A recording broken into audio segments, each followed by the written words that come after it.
And I want to show you guys real fast what this crowd looks like, because Donald Trump was scheduled to take the stage at 10 a.m. and our Tony Butler is going to show you what this crowd currently looks like. We're looking at about a capacity about 70% full here. And for 9 years, I'm going to have Tony pan to the right. For 9 years, we have talked about the enthusiasm in the masses that have come out for Trump's rallies time and again, even at his politically lowest points, including in 2022. But interestingly, and I can't tell you exactly why, but in this final week, we have seen far smaller crowds. We were in Greensboro, North Carolina, where just a few thousand people. Macon, Georgia, just a few thousand people yesterday. What does that mean? Ultimately, you can only discern so much from what crowd sizes look like.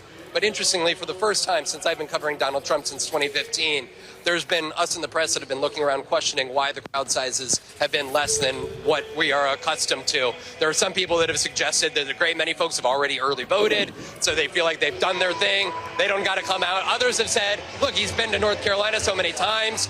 It's essentially saturated at this point, but at this point in time, it's hard not to take any little clue that there is from early voting locations to the rallies where we're accustomed to seeing him draw thousands of people. Today, that's not so much the case. We'll see what the next three rallies look like, though, guys. And we know crowd size matters to Donald Trump. I will say the turnout today so far for this event is quite thin. There is a lot of empty seats left in this arena, and Donald Trump is now supposed to speak in the next hour here. So I'm not saying that's a sign about what we can expect in Pennsylvania by any stretch or in this county, but Donald Trump has built his brand around his ability to turn out large crowds. And so far in the stops today in North Carolina and here in Reading, it is noticeably thin here. And what an honor it is to address you here in the Steel City. Look, I don't want to overanalyze every little thing, but if you're the guy who derives all of his worth from being able to fill up rooms to the point where you've repeated it over and over and over, then when you're not able to fill up rooms, perhaps that's something worth digging into there. Perhaps when the crowd size guy can't actually garner a crowd, maybe that's indicative of something bigger. Consider too, this is the final day of the campaign. This is when everyone in this country is paying attention, not just the political freaks, of which I include myself. If ever Trump should be able to attract a full crowd, it should literally be the day before Election Day. And yet the fact that there are empty seats, not just in Pennsylvania, not just in North Carolina, but in a raft of rallies that he's held over the last few weeks, probably doesn't bode well for the crowd size guy. In fact, for your viewing pleasure, here are just some recent examples. I want to go the Alien Energy Act of 1798.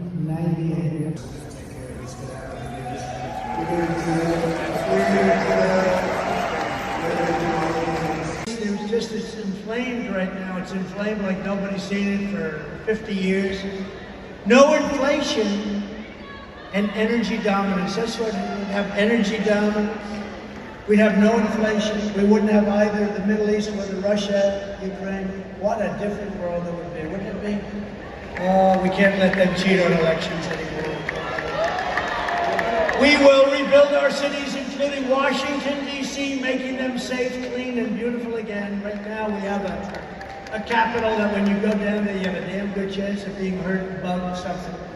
And we will keep the U.S. dollar as the world's reserve currency. We're losing that. And of course, my personal favorite, where someone needs to give this cameraman an Emmy. We've had the biggest rallies in history of any country.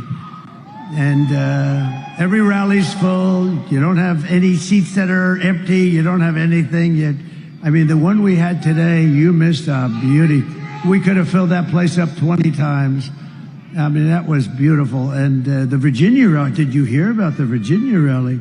That was on. Glenn Youngkin did a great job, the governor of Virginia.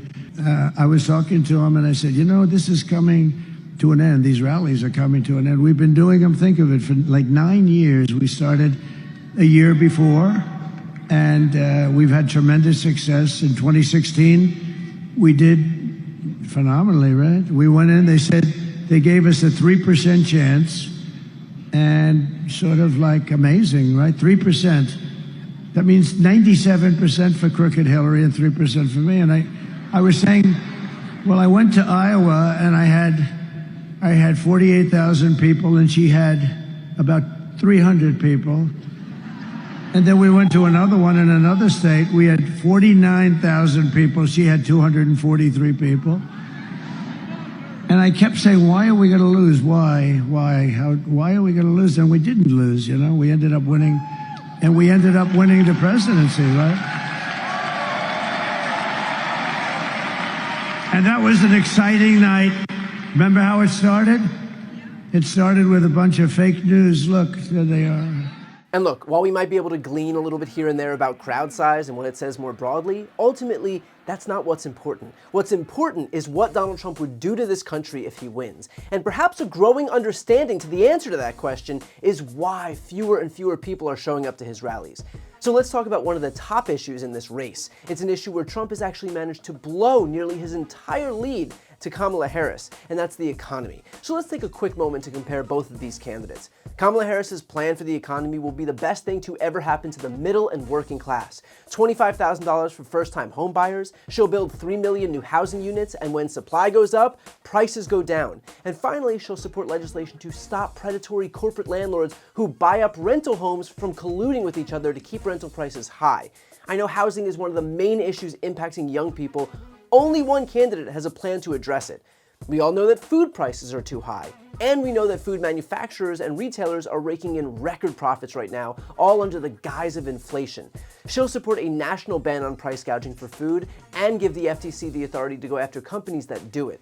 We know that small businesses are the engine that drives our economy. She supports a $50,000 tax break, up from $5,000 for new small businesses, and has a goal of 25 million new small business applications in the first 2 years of her term, which, by the way, carries weight. Because with the Biden-Harris administration, they have already overseen record small business applications during this administration, meaning they know what they're doing. We also know that raising a family is expensive, which is why Kamala supports a $6,000 tax credit for newborns and a restoration of the Democrats' $3,600 tax credit for middle and low-class families, all the while not raising taxes on any household earning $400,000 or less. It would be the best elements of the Biden administration, which has already led the U.S. to the strongest economy in the world, a record high stock market, and record job growth, all while adding even more policies to help the middle class. Meanwhile, Trump's economic plan, well, that's just to slap tariffs as high as 100% on every product entering the US. And guess who pays those increased costs? American consumers. Us. Meaning his economic plan is a promise to pay more for nearly everything you buy. In fact, the Center for American Progress has actually calculated what his tariff will cost for regular Americans. Taking into account Trump's latest threat of imposing 100% tariffs, that would mean an additional $5,700 per family per year. Do you have an extra $5,700 to pay out because Donald Trump is an idiot that doesn't know what tariffs do?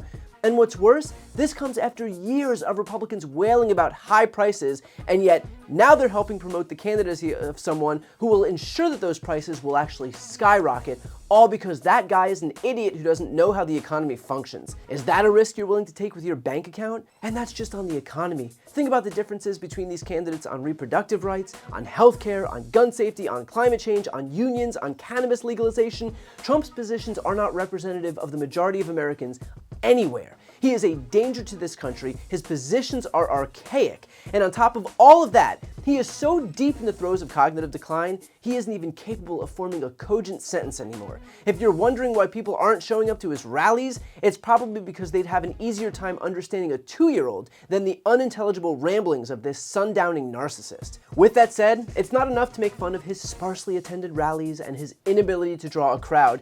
We need to vote, so make sure that you have a plan to vote and make your voice heard. Call your friends and family and make sure their voices are being heard. Let's leave it all out in the field so that watching this megalomaniac fillet himself on a rally stage on a daily basis can finally be relegated to the trash bin of history. Before you go, just a quick note, if you'd like to see more of my content, which is always free of advertising, sponsorships, and paywalls, please make sure to subscribe to this channel using the subscribe button right here on the screen.